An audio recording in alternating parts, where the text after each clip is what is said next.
You know the soap opera General Hospital is celebrating 60 years this year on the air. Do people still watch those things? Uh, just a thought. Just a thought.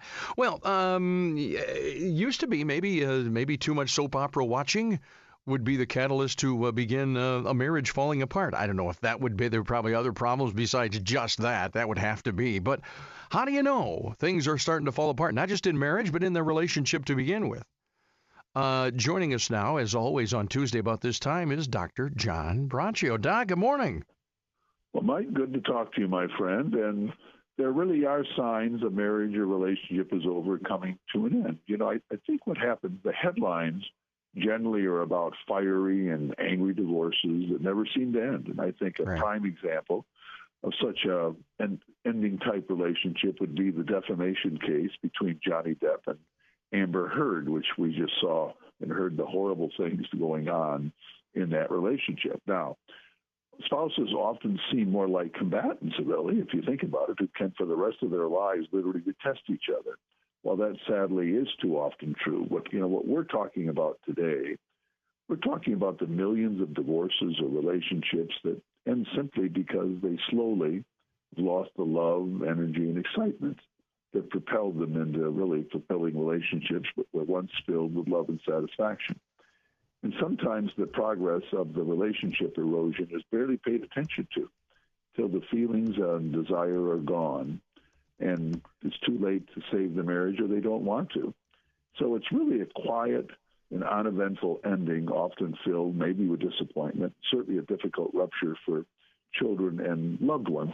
But I think all of us, haven't we really, Mike? Haven't we seen relationships where we think people are even getting along? I mean, they seem to be, cheerful, happy, they're together, and all of a sudden we hear they're getting divorced. Well, those are things that happen when the relations, they just went in different directions. They kind of lost the fire. So it's really kind of a sad thing, and happens all the time when people really are not, going the same direction. It's really a sad thing. I see it all the time, not just in my work, but just the road of life. And, I can mention some of the things that, lead to this. Go ahead. One of the things I wanted to ask, Doc, was in your practice, do you often find that couples come in, all right, and they're on the brink, man, they've gone down this road, and as you start peeling back the layers of the onion, you realize this is sort of simple. I mean, simple is the wrong word I'm using, but it's not as complicated as they make it out to be. Let's put it that way. It's not as deep and as bad, and really, if there's just a couple of simple things they can do, and things become not necessarily unicorns dancing in the front yard, but at least a lot more tolerable. Do you think?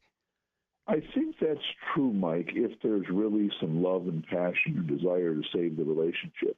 What we're really talking about more are people that have just they've simmered it away. They're not even necessarily fighting all the time. They're basically just not communicating or sharing in the same direction. They just wake up and one day and they really say they're really strangers. They kind of, the lack of love and caring is gone. They don't share communication about their lives. They're building major parts of their lives away from each other. And not even that this is planned. It just kind of happens. And not planning for the future with mutual activities with dreams. There's a lack of physical and emotional intimacy. Not caring for the needs of the other. And new boundaries within the relationship building up. I mean, these are the kinds of things, or wanting to always be with others outside of the marriage relationship or within it. Oh, yeah. Insensitivity, no desire to save the marriage or relationship. It's just kind of burned out, like hey, we don't have it. We once had it. We almost made it, but there's just nothing there. And I feel bad when I see that. Like if I'm working with people or know people that are they're arguing, they're having issues, but they really love each other, and they say, Dr. Braccio, I want to save this marriage.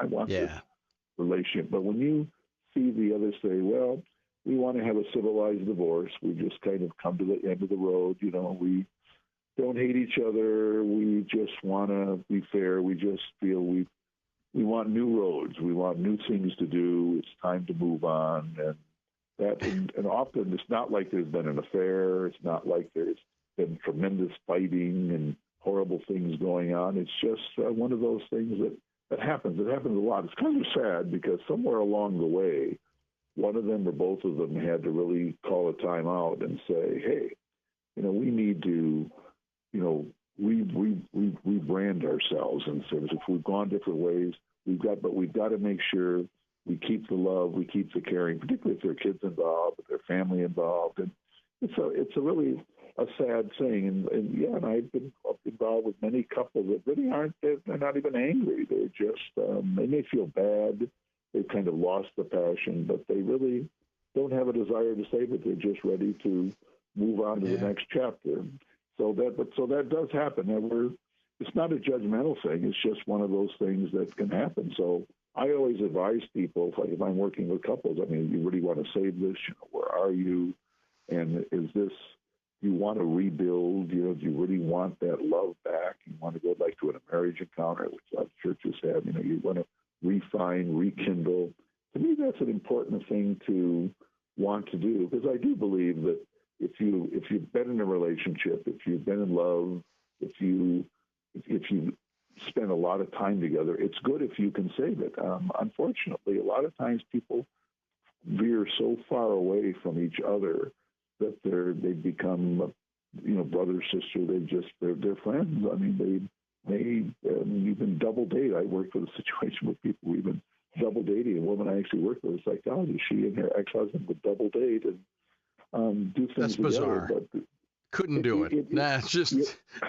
Well, a lot of times people end up hating each other, but we're talking about that group of people that, and there are a lot of them, that they don't end up hateful. They just end up saying, this doesn't work. This is not right for me, and it's not something I want to work on. And when you get two people that way, it's called like civilized divorce. They kind of move on. There may be disappointment, there may be hurt, there may be frustration, but it's one of those things that they're just ready to move on. So it's more common than you might think, because we tend to deal with the fiery ones. But I've learned over the years, if I'm working with an angry couple, often if they're meeting and they're talking, they want to work on things. It's a more calm, relaxed. Dr. Braccio, can we just, we want to do this in a way we don't want to overly hurt the kids. We don't want to offend the families. How can we end this? And that's a whole different type of a thing. I would think by the time they get to you, if they're talking to you, then there is some hope. They obviously want to communicate. They want to learn better techniques and things like that. Dr. John Braccio, Regional Psychological Services, and in East Lansing. How do you know that your relationship, your marriage is on the rocks, is over, really? We're up on time, but we could talk all day about this one. There's so much, and I think we go in, maybe we've lost exactly what it means to be in love and to be in a committed marriage, yours truly included. I like marriage so much, I've done it twice. I always say that as a joke, but the thing is, in modern society, I think we've lost, you look at those marriages from back in the day, 60, 70 years. How long have you been married, Doc? Come on. Believe it or not, tomorrow we will have been married 48 years, my wife and I. Tomorrow. God love you. Happy anniversary, by the way. Well, thank you. It seems like a day. I say sometimes a long day, and she'll laugh. No, 48. We've had a great run, and we're still at it. How does that sound? I love it. Dr. John Braccio, our Tuesday guest, always about this time. Well, happy anniversary. Tell the Mrs. Braccio that we say happy anniversary, and there'll be a little something in petty cash for you guys, okay? How about that? Hey, Thank you, my friend. All right, we'll talk to you next week. Okay, bye-bye. Bye-bye. 1320 WILS.